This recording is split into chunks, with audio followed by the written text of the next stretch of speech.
Assalamualaikum warahmatullahi wabarakatuh. Perkenalkan, nama saya Arsyiwardana Mahda dengan NIM 210208502055 dari kelas PKK 03. Di sini saya akan memaparkan materi observasi tentang perkembangan peserta didik terkait diskriminasi siswa di dunia pendidikan. Adapun poin pembahasan yang akan saya bahas yaitu yang pertama, latar belakang, kedua, gambaran kasus, ketiga, landasan teori, keempat, estimasi solusi, dan yang terakhir, kesimpulan.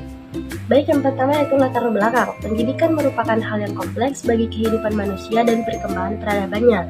Pendidikan tidak saja memainkan peran penting dalam mencerdaskan manusia secara intelektual, tetapi juga merupakan sarana pembentukan sejati berkarakter baik, bermoral, berwawasan luas, serta penyetaraan.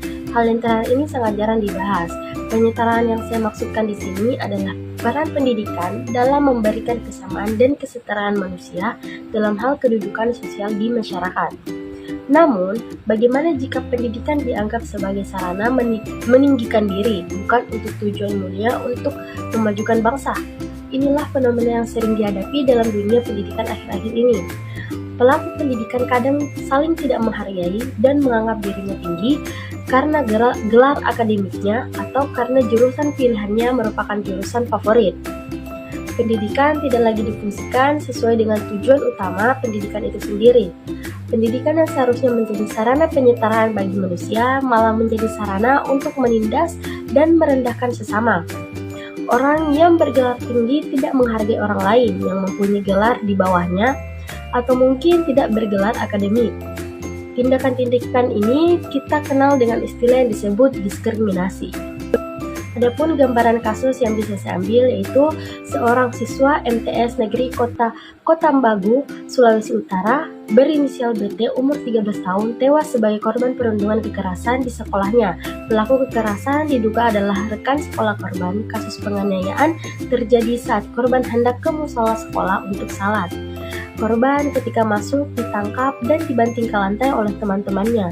Kedua tangannya dipegang, wajah ditutup dengan sejadah dan tubuhnya ditendang. Namun sayangnya, peristiwa tersebut tidak diketahui oleh para guru dan tenaga kependidikan. Akibat penganiayaan itu, korban mengalami pemukulan cukup parah pada bagian perut.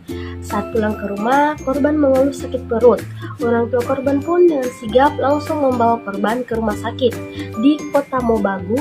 Setelah dilakukan pemeriksaan oleh pihak RS di Kota Mobagu, korban pun dirujuk ke RS Kadau Manado. Dokter menyatakan ada kelainan usus di perut korban dan harus segera dioperasi. Namun sayangnya, keesokan harinya korban meninggal dunia. Selanjutnya yaitu landasan teori. Diskriminasi diartikan sebagai diskriminasi mencakup perilaku apa saja yang berdasarkan perbuatan yang dibuat berdasarkan alamnya atau pengkategorian masyarakat yang tidak ada hubungannya dengan kemampuan individu atau jasanya. Sedangkan Theodorsson dan Theodorsson tahun 1979 mengartikan diskriminasi sebagai perlakuan yang tidak seimbang terhadap perorangan atau kelompok berdasarkan sesuatu, biasanya bersifat kategorikal atau atribut-atribut khas seperti berdasarkan ras, kesukubangsaan, agama, atau keanggotaan kelas-kelas sosial. Diskriminasi merujuk pada pelayanan yang tidak adil terhadap individu tertentu, di mana layanan ini dibuat berdasarkan karakteristik yang diwakili oleh individu tersebut. Ada beberapa dampak yang terjadi akibat diskriminasi dalam pendidikan, di antaranya membuat individu yang menjadi korban diskriminasi tidak mau terbuka dengan orang sekitarnya, tidak mau berbaur dengan individu lain di sekolah, menjadi lebih tertutup, dan mungkin saja membuat individu tersebut tidak mau kembali bersekolah. Dampak yang lainnya berkaitan dengan ketinggalan dalam pendidikan dikarenakan akses untuk menempuh pendidikan masih kurang serta sarana dan prasarana yang belum memadai untuk menunjang pendidikan. Selanjutnya, estimasi solusi. Adapun solusi yang bisa kita pakai yaitu yang pertama, menghormati dan menghargai setiap perbedaan yang ada. Kedua, menyadari jika setiap manusia memiliki hak asasi manusianya masing-masing, termasuk bisa menjalani hidup tanpa perlakuan diskriminatif. Ketiga, mempelajari kebudayaan dan bahasa daerah lainnya agar lebih mudah memahami betapa indahnya hidup aman dan tentram dalam diskriminasi. Yang keempat, membiasakan diri untuk tidak mengejek, menghina, atau membenci hanya karena perbedaan suku, agama, ras, status sosial, ataupun kebudayaan. Yang kelima, menumbuhkan semangat dan jiwa nasionalisme. Yang keenam, menjalin komunikasi dan membina hubungan yang baik dengan teman atau keluarga yang berbeda suku, agama, ras, dan budayanya. Yang ketujuh, membiasakan diri untuk tidak mudah menilai orang lain dari penampilan luarnya saja. Baik, yang terakhir yaitu kesimpulan.